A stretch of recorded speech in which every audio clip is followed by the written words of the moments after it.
നമ്മുടെ ജീവിതത്തെയും മാറ്റിയെടുക്കാൻ ദൈവത്തിന് കഴിയും. ഒരു പാപിയായ മനുഷ്യനെ പുതിയ മനുഷ്യനാക്കി മാറ്റി.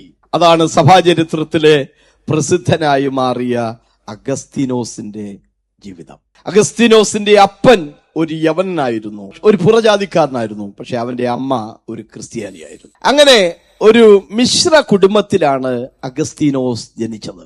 നല്ല വിദ്യാഭ്യാസം കിട്ടി, ഒരു അധ്യാപകനായിത്തീരണം അല്ലെങ്കിൽ ഒരു വക്കീലായിത്തീരണം എന്നുള്ളതായിരുന്നു അഗസ്തീനോസിന്റെ ആഗ്രഹം. അങ്ങനെ കാർത്തേജ് യൂണിവേഴ്സിറ്റിയിൽ നിന്ന് ബിരുദം നേടി അങ്ങനെ ലോകക്കാരോടുകൂടെ ചേർന്ന് ലൗകികനായി ജീവിക്കുന്ന കാലത്ത് അമ്മ മോനിക്ക എല്ലാ ദിവസവും ആ കുഞ്ഞിനെ ഓർത്ത് പ്രാർത്ഥിക്കുമായിരുന്നു.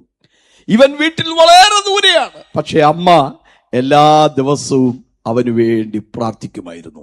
ഒരു ദിവസം ജീവിതത്തിൽ വളരെ ദുഃഖിതനായി നിരാശനായി അവന് ഒരു ഉദ്യാനത്തിലിരിക്കുകയാണ്.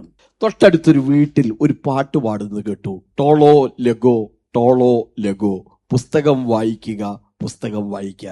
സന്ധ്യാസമയത്ത് കുട്ടികൾ വീട്ടിൽ പാട്ടുപാടി ദൈവത്തെ പ്രാർത്ഥിക്കുകയാണ്. താൻ ആ വീട്ടിലേക്ക് ചെന്നു. ആ വീട്ടിൽ കയറിയിരുന്നു. ആ വീടിന്റെ മൂലയിൽ ഒരു പുസ്തകം ഇരിക്കുന്നത് കണ്ടു, ബൈബിൾ.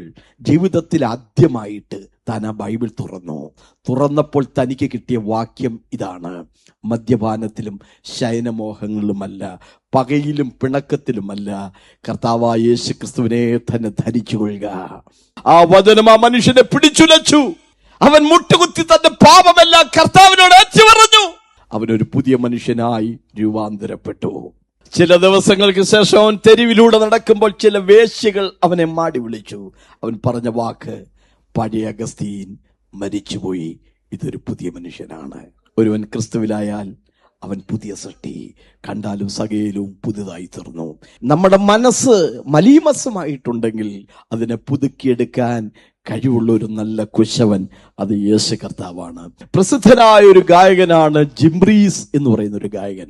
സിനിമാ ലോകത്തിൽ പാട്ടുപാടിക്കൊണ്ട് നടന്ന ഒരു ചെറുപ്പക്കാരൻ. പക്ഷെ ഒരു ദിവസം അദ്ദേഹം യേശുവിനെ അനുഭവിച്ചറിഞ്ഞു. തന്റെ ചെറു ജീവിതം യേശുവിന് വേണ്ടി സമർപ്പിച്ചു. ആ മനുഷ്യനെ ലോകപ്രസിദ്ധനാക്കി മാറ്റിയത് താൻ പാടിയ ഒരു പാട്ടാണ്.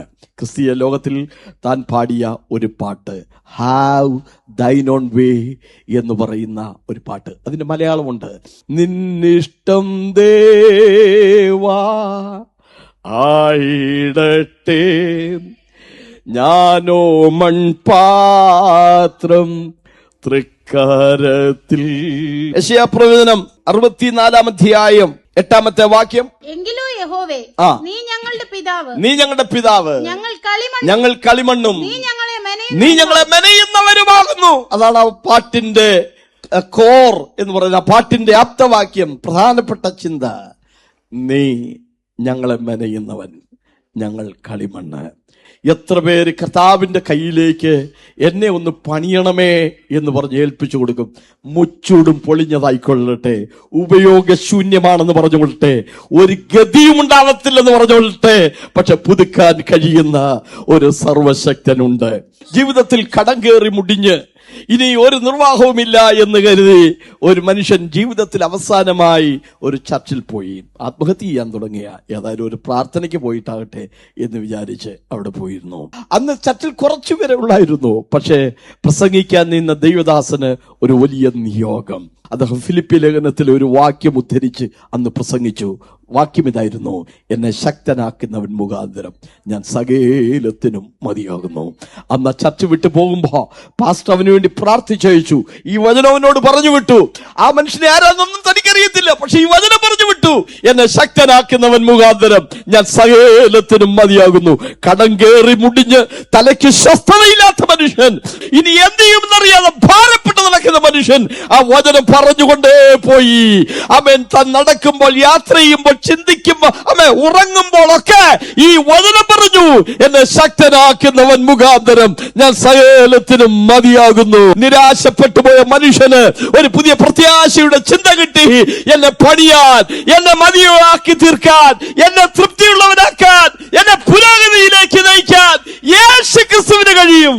കുറെ വർഷങ്ങൾക്ക് ശേഷം അതേ ചർച്ചിൽ ഒരു ധനാഢ്യനായ മനുഷ്യൻ വന്നിരുന്നു. Praise the Lord. യോഗം കഴിഞ്ഞു, എല്ലാവരും പോയി, പക്ഷെ ഈ മനുഷ്യൻ പോയില്ല. പാസ്റ്ററെ കാണാൻ വേണ്ടി ഇരിക്കുകയാണ്.